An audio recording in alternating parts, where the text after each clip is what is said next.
Welcome to Market Brief After Hours. It has been an absolutely phenomenal week on Wall Street, with an AI-fueled rally pushing major indices into completely uncharted territory. We are looking at stronger than expected jobs data, a massive wave of upbeat corporate earnings, and plenty of geopolitical crosscurrents to unpack today. It really has been a historic stretch. We are seeing a fascinating tug of war in the markets right now. On one side, there's this relentless, almost insatiable enthusiasm for artificial intelligence and surprisingly resilient domestic economic data. On the other side, there are simmering geopolitical tensions in the Persian Gulf and renewed trade tariff threats. Yet, despite those global headwinds, the bulls are clearly in the driver's seat. Let us get right into the headline numbers, starting with the U.S. equities. The major indices just secured their longest weekly winning streak since 2024. Looking at the exact figures, rounded to the nearest whole number, the S&P 500 climbed to a brand new record, closing at 7,399. That's a solid gain of 0.84%. That marks 6 consecutive weekly gains for the S&P 500 benchmark. It is a testament to the sheer momentum carrying the market right now.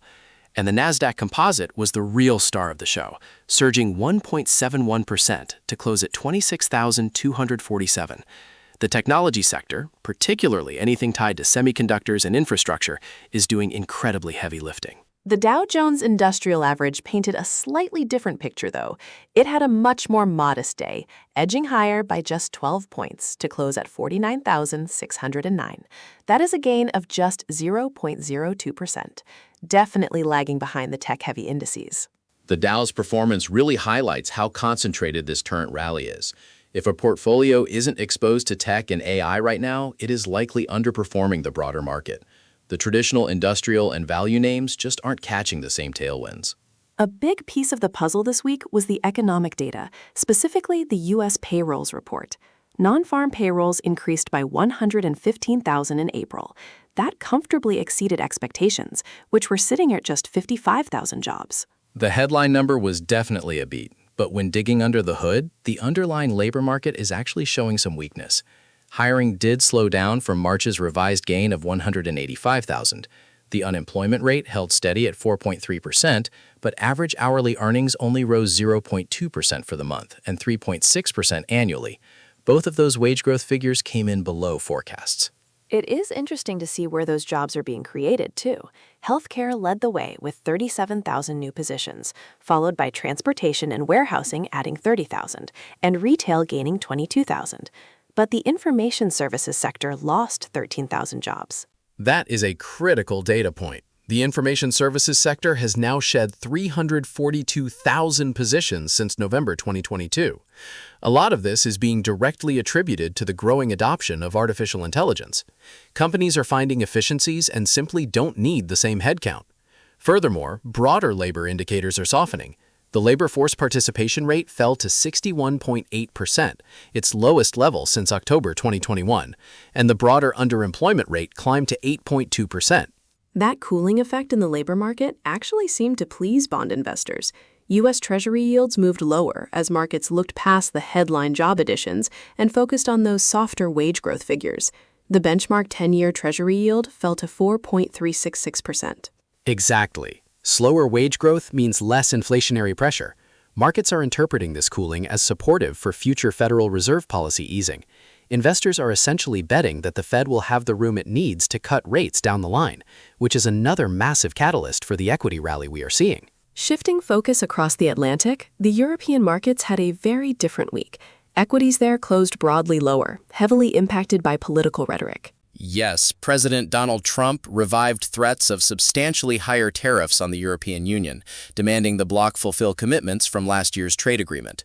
Markets hate uncertainty, and trade wars are at the top of that list. The numbers reflect that anxiety.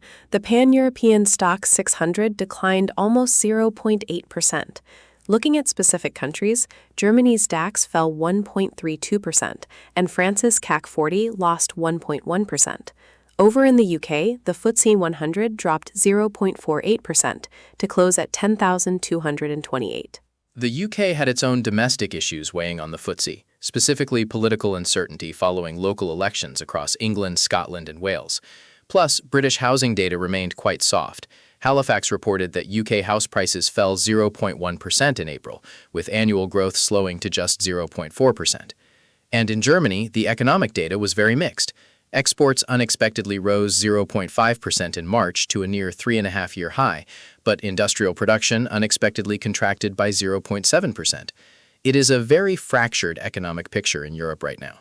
We are going to take a brief pause here. When we come back, we will dive deep into the foreign exchange markets, look at some crucial moving averages, and break down the massive single stock market movers that define the week. Stay tuned. Welcome back to Market Brief, After Hours. Let us pivot to the currency markets. It was a highly active session for Forex, with several major pairs testing critical technical levels. Starting with the euro against the US dollar, Euro USD closed at 1.1780, which is up 0.46%. The euro showed incredible resilience. It traded between 1.1723 and 1.1787, extending its recent bullish recovery and finishing right near its session highs. What's really important here is the technical structure. The price is comfortably above its key moving averages. It's holding above the 100-day simple moving average at 1.1709, the 50-day SMA at 1.1640, and the 200-day SMA at 1.1679. What does that alignment of moving averages signal for the euro going forward? It signals a very strong bullish trend. The pair is building a clear sequence of higher highs and higher lows after breaking out of a consolidation base near the 1.1600 region. The next major test is the psychological resistance barrier at 1.1800. As long as it holds above the initial support of 1.1723, that bullish structure remains completely intact. The British pound also had a stellar session.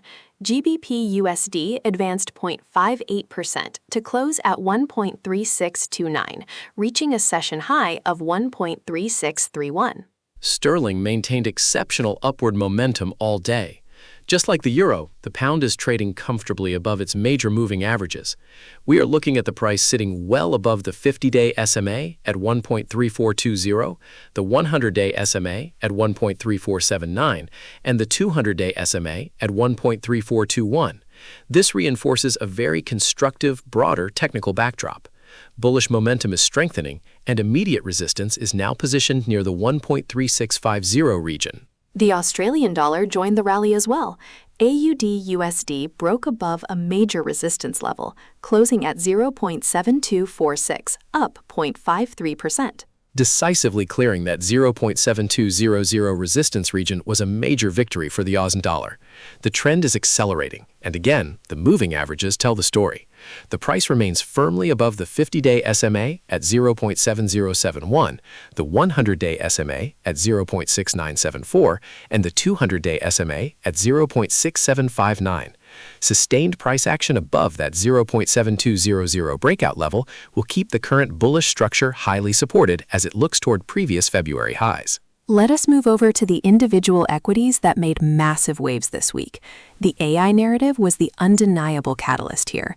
Akamai Technologies had an explosive move, closing up more than 26%. That was a phenomenal reaction. Akamai raised its full-year revenue forecast, but the real trigger for that 26% surge was the announcement of a massive $1.8 billion commitment from an AI model provider. It proves that the capital expenditure flowing into artificial intelligence is very real and very large.